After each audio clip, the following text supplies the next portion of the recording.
قیامت تک ہر نبی کی امت، قیامت تک ہر نبی کی امت کے حالات بھی محفوظ ہیں اور ہر نبی کے حالات بھی محفوظ ہیں. لیکن یہ بات بڑی دعوے سے میں کر رہا ہوں کہ ہر نبی، ہر امت کا جو نبی کائنات میں آتا رہا،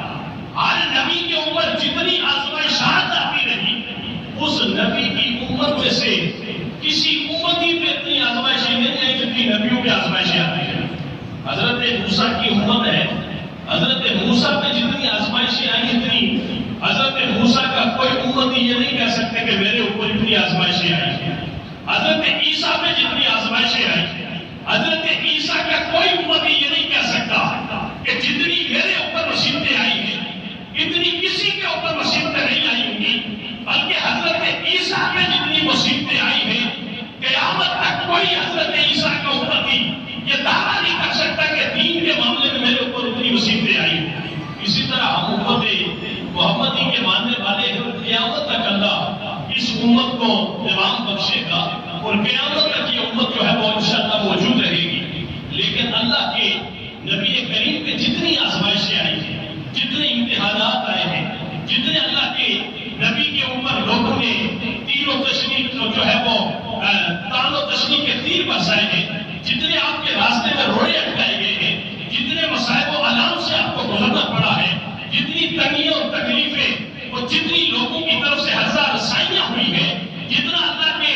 نبی کے راستے کے اندر لوگوں نے رکاوٹیں کھڑی کی ہیں، قیامت تک کوئی یہ امت کی دعویٰ نہیں کر سکتا کہ دین کے معاملے کے اندر مجھے اتنا ستایا گیا ہے جتنا اللہ کے نبی کو ستایا گیا ہے. میرے راستے کے اندر اتنی رکاوٹیں آئی ہیں جتنی اللہ کے نبی کے راستے میں رکاوٹیں آئی ہیں. اس لیے کہ حضرت آدم سے لے کے حضرت عیسیٰ تک کم و بیش جو سوالات بھی آئے ہیں، ہر نبی کو اللہ نے جس دور کے اندر بھیجا ہے، ہر نبی آزمائشوں سے گزر کے اللہ کے دین کی تبلیغ بھی کرتا رہا اور نبوت کا تاج کی حفاظت سے لے کے چلے.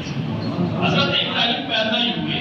اگر مجھے پتا چل جائے نا یا ہم میں سے کسی کو پتا چل جائے کہ تھوڑا سا آگے جائیں گے تو وہاں میں مار دیا جائے گا، تو انسان کے اندر ایک خوف ہوتا ہے، فطرت ہوتی ہے، انسان کے اندر ایک ڈر ہوتا ہے، بچتا ہے انسان کہ یار مار دیا جائے گا، زندگی ختم ہو جائے گی. لیکن میں کہتا ہوں ابراہیم ابھی کائنات میں آیا ہی نہیں ہے کہ ہر گھر کے بعد بندہ تلوار لے کے کھڑا ہے کہ بچہ جو بھی پیدا ہوگا ہم اسے مار دیں گے. اللہ نے فرمایا ابراہیم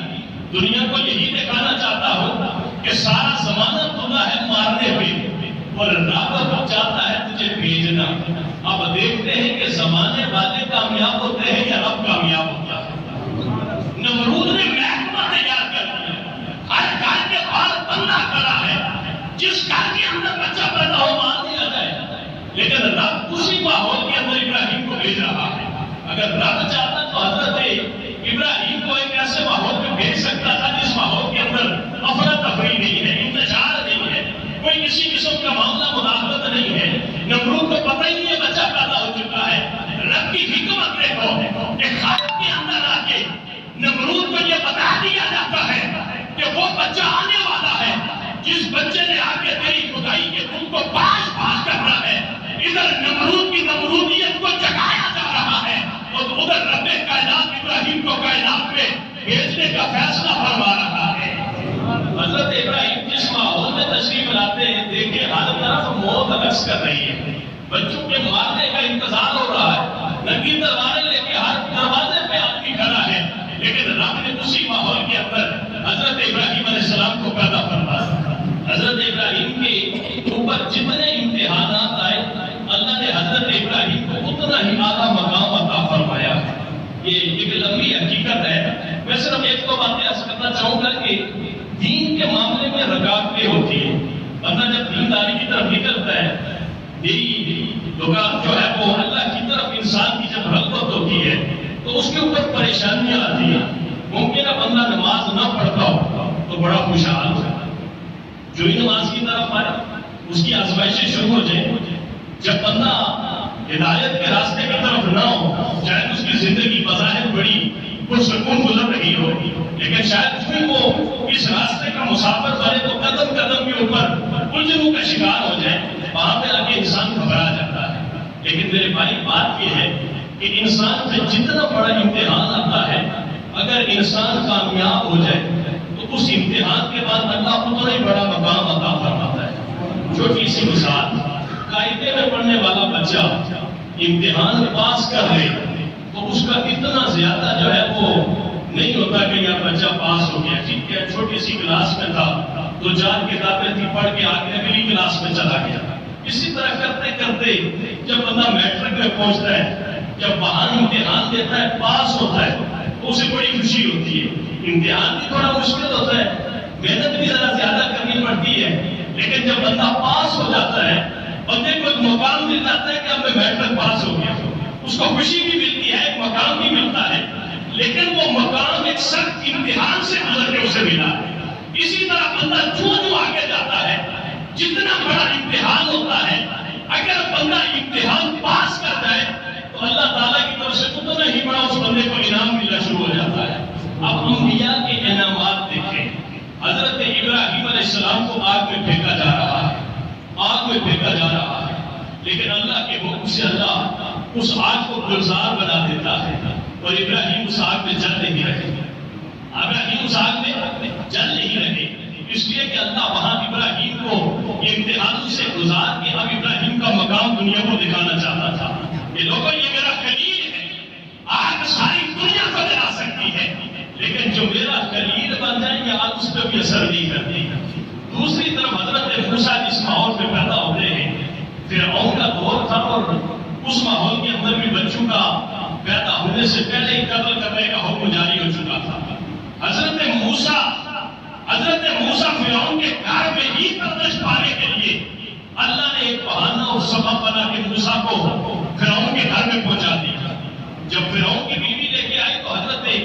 موسیٰ نے فرعون کی داڑھی میں ہاتھ ڈال کے جب کھینچا تو فرعون کہنے لگا یہ وہی بچہ ہے جس بچے نے میری کھدائی کو پاش کرنا ہے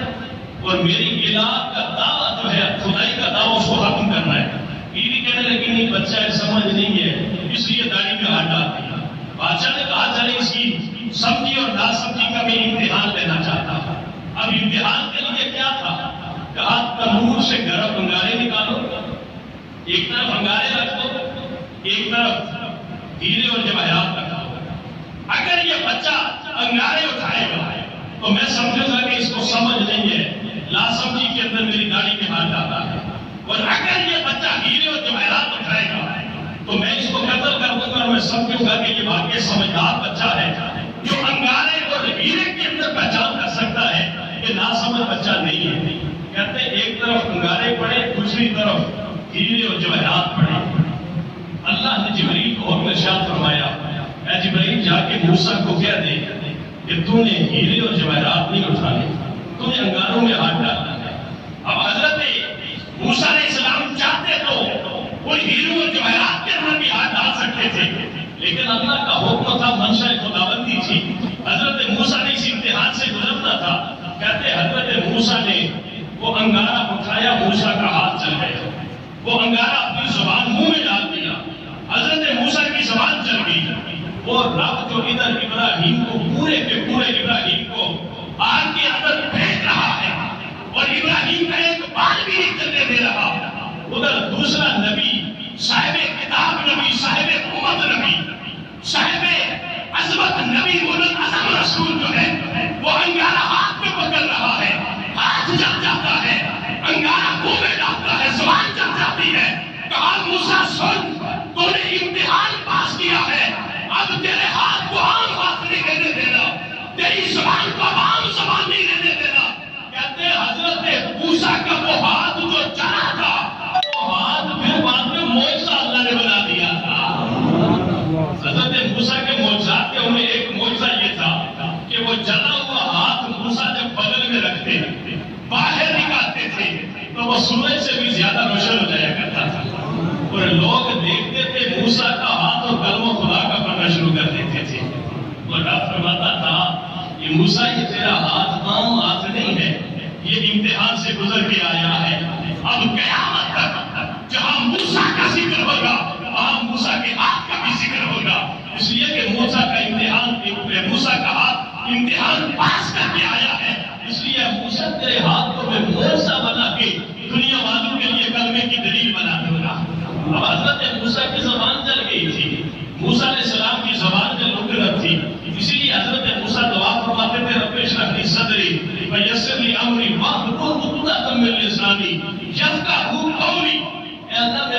میں جو لکنت ہے اس لکنت کو دور فرماتے تاکہ یفقہوا قولی یہ میری بات آسانی سے سمجھ سکے. حضرت موسیٰ کی زبان اتنی چل گئی تھی کہ اس کے بعد حضرت موسیٰ کی زبان میں لکنت آ گئی تھی. آپ کی بات کو صحیح طرح سے سمجھ نہیں پایا جا رہا تھا، لیکن کہا موسیٰ یہ زبان تیری چلنے کے بعد امتحان پاس کر کے آئی ہے. سن اس زبان کو میں اپنے ساتھ کلام کر کے تجھے کلیم بنا کے تیری زبان کو شب ہم کلامی سے نواز رہا ہو، اس لیے کہ تیری زبان عام زبان نہیں ہے بلکہ یہ وہ زبان ہے جو امتحان سے گزر کے یہاں تک پہنچی. اسی طرح حضرت ابراہیم کو اگر اللہ